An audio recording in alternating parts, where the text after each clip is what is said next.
사연자분이 보내주신 이야기 시작해볼게요. 안녕하세요. 저는 46세의 여성입니다. 저는 결혼해서 신도시 18평 아파트에 신혼살림을 차렸습니다. 집이 없으면 안 된다는 생각에 열심히 벌어서 대출도 갚았고요.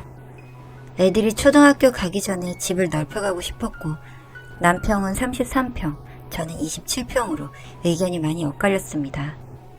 그러다가 어차피 이사하는 거 크게 가자는 남편의 설득에 1억이 넘는 대출을 받게 되었고요. 그런데 이 선택이란 것이 두고두고 후회할 일이 된 계기였습니다. 미래에 그런 일이 닥칠 줄 몰랐으니까요. 친정도 멀지 않았고 아이들을 맡기며 직장을 다닐 생각이었기 때문에 과한 대출이라고는 생각하지 않았습니다. 그런데 뜻하지 않게 아버지가 암투병을 하시면서 저는 아이 맡길 데가 없어서 전업주부로 눌러앉게 되었습니다. 친정엄마는 돈을 벌건 뭘 하건 애는 절대 봐줄 수 없다는 입장이셨어요. 처음에는 이해하려고 했는데 조카를 오래 봐주셨던 것을 생각하면 저로서 매우 서운한 일이었습니다. 물론 그땐 부모님이 젊고 건강하셨으니까 그럴 수 있었던 거라는 걸 저도 알고는 있었지만 말입니다. 아무튼 저는 틈틈이 알바를 하면서 대출을 갚았습니다. 남편도 제가 돈을 벌면 좋겠다고 얘기를 한 터라 안 벌 수가 없었습니다. 저희 집은 원래 남녀차별이 심한 집안이었습니다. 그런 곳에서 저는 아들만 옳고 뭐든 잘났다는 생각을 가진 부모님을 이해하기 힘들었고 때론 싫었던 적도 많았습니다. 그런데 그렇게 차별을 키운 저에게 아버지의 투병이 길어지자 엄마는 부탁을 하시더군요. 저에게 일을 그만두고 간병을 해달라고 말입니다. 새언니는 좋은 직장에 다니고 멀리 사니까 저더러 부탁을 하신 거죠. 솔직히 그동안 제가 살아온 거 생각하면 하기 싫다고 하고 싶었지만 그래도 제 부모님인데 어쩌겠습니까? 저는 그렇게 간병을 시작하게 되었습니다. 간병을 부탁했다고 해서 어느 정도 금전적인 부분을 지원해 주셨냐고요? 아니요. 한 푼도 안 주시면서 저에게 시키시더군요. 그래도 부모님께 효도하는 마음으로 저는 일요일까지 매일 간병을 했습니다. 그런데 엄마는 아빠를 위한답시고 전국에서 유명한 맛집에 식재료를 배송받기 바쁘셨습니다. 정작 일주일 내내 간병을 저에게 맡기시면서 뭐 음식을 해주시는 것도 아니었는데 말이죠. 그러면서 거의 식재료가 상할 무렵 저희 애들 먹이라고 싸주셨는데 도저히 먹을 음식이 아니어서 눈물을 참고 다 버렸습니다. 간병은 자식의 도리니까 그렇다 쳐도 식재료는 정말 두고두고 마음이 아팠습니다. 어찌 되었건 그렇게 10년을 투병을 끝내고 아버지는 돌아가셨습니다. 그렇게 아버지가 돌아가시고 나서부터 전 온몸이 아팠고 부종도 있어서 병원 신세를 져야 했습니다. 지병도 재발을 했고 저희 집은 그야말로 엉망이 되었습니다. 어린 애들까지 집에 두고 간병을 한 저는 애썼다 그 한마디에 끝이었습니다. 그러다 몇 년 지나지 않아 저희 집에는 큰 불행이 닥쳤습니다. 남편이 사기에 연루되어 재판을 받게 된 것이었습니다. 처음엔 가벼운 죄목이었고 금방 끝날 것 같은 재판이 이어지면서 남편은 직장도 그만두게 되었고 전 졸지의 가장이 되어버렸습니다. 가사도우미, 간병인, 베이비시터까지 안 해본 일이 없이 다 하면서 아이들을 먹이고 입히고 가르쳤습니다. 그런데 친정에서는 연을 끊자고 하시면서 아무 도움도 주지 않으셨죠. 물론 그 입장에서는 그럴 수 있다고 생각합니다. 하지만 야속하긴 하더군요.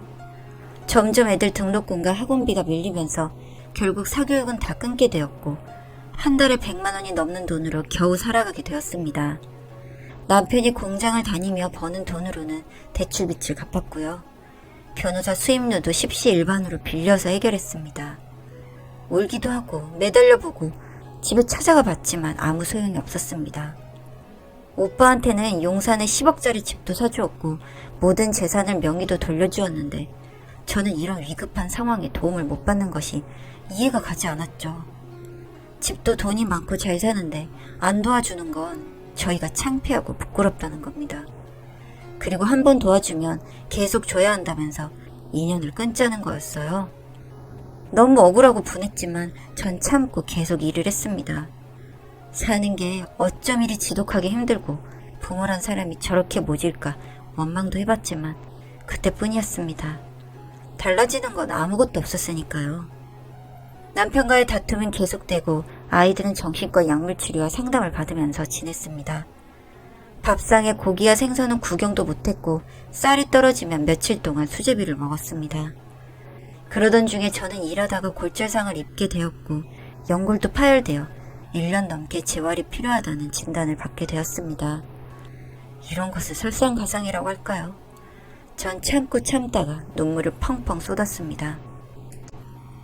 너무너무 억울하기도 하고 어디 원망할 데도 없으니 그 원망이 모두 제 자신에게 돌아갔습니다. 자살 예방 전화에도 몇 번 상담을 받았지만 매일같이 죽고 싶다는 생각을 했고 약을 다량으로 털어놓기도 하였습니다. 사람 목숨이 왜 이리 질긴지 죽음은커녕 극심한 통증과 후유증만 남았습니다. 전 걸음도 걸을 수 없어서 육체 노동을 할 수가 없었고 그때부터는 글을 쓰는 일을 했습니다. 전공이 그거였기에 했고 습작도 했었기에 남편이 생활비를 조금 더 내놓는다는 조건으로 소설을 쓰기 시작했습니다. 그때부터 정말 참기 어려운 가난에 시달렸습니다. 그동안의 가난은 아무것도 아니었다는 듯 아주 작정하고 절 놔주지 않던 가난은 처음 겪어보는지라 정말 힘들었습니다.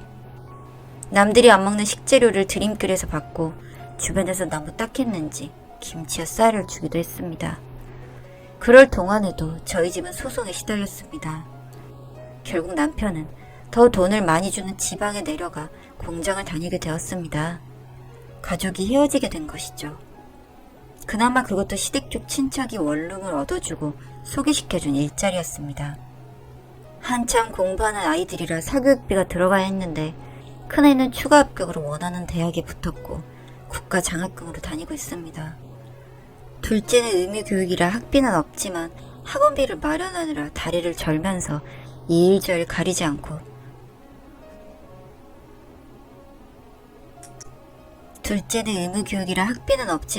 학원비를 마련하느라 다리를 절면서 이일저일 가리지 않고 진통제를 먹어가면서 블로그와 인스타를 제작해주는 일을 했습니다.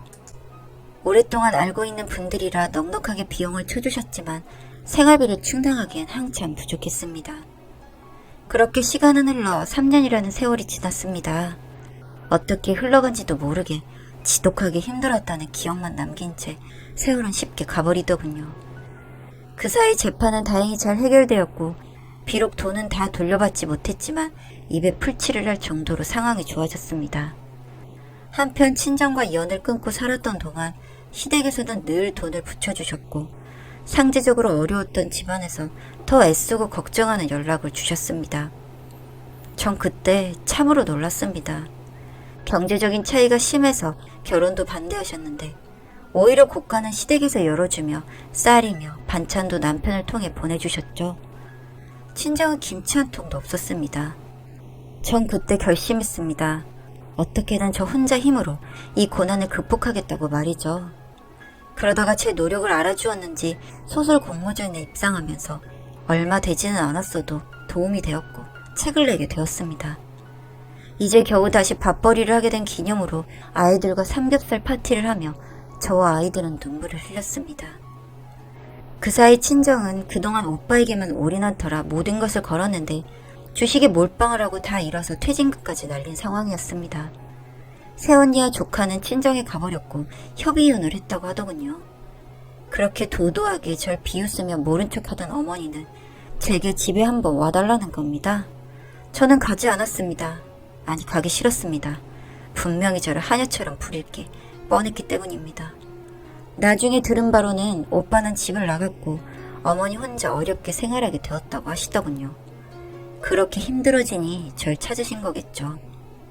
그렇게 어머니는 아버지 유산으로 살아가시긴 해도 예전처럼 친구분들과 여행을 가시거나 백화점 출입은 못하게 되신 거죠.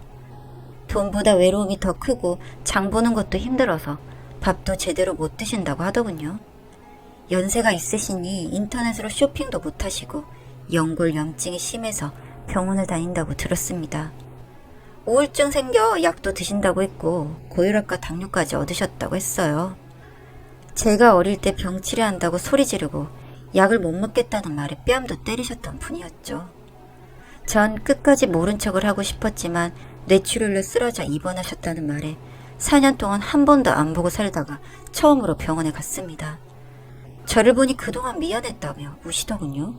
왜 이제서야 깨달으신 걸까요? 그런 저는 이 자리에 왜 왔던 걸까요? 모르겠습니다. 저도 제 마음을 말이죠. 정말 마음이 복잡했지만 전 입원비에 보태쓰라며 인세 받은 돈의 일부를 드렸습니다. 제가 번 돈이라 너무나 당당했습니다. 이 시간이 되기까지 얼마나 시련과 고난 속에 시달렸는지 아마 어머니는 알지 못하실 겁니다. 저보다 저희 아이들이 고생을 했고 그에 대한 미안함 때문에 친정을 보지 않으려 했었죠.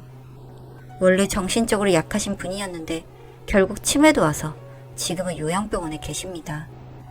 결국엔 친정 재산을 처분해서 병원비를 대고 있습니다.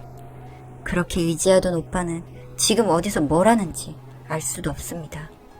아마 어디 숨어서 또 주식을 하고 있지 않을까 싶네요. 그렇게 모든 걸 다 퍼주더니 그 대상에게 버림받고 나니 이 노인네가 징후스럽기도 하면서 짠하기도 합니다. 피부치라 외면할 수도 없고 괴롭지만 그래도 전 어머니처럼 살진 않을 겁니다. 이 고통이 언제 끝날지는 몰라도 저는 하는 만큼만 할 생각입니다. 주변에서는 저를 보고 그런 부모도 부모라고 곁에서 지키냐고 하며 속도 참 좋다고 비아냥거리기도 합니다만 그저 저는 인간의 도리를 하는 것이라 생각하며 지내고 있습니다. 이런 제가 정말 바보 같은 건가요? 긴 글 읽어주셔서 감사합니다.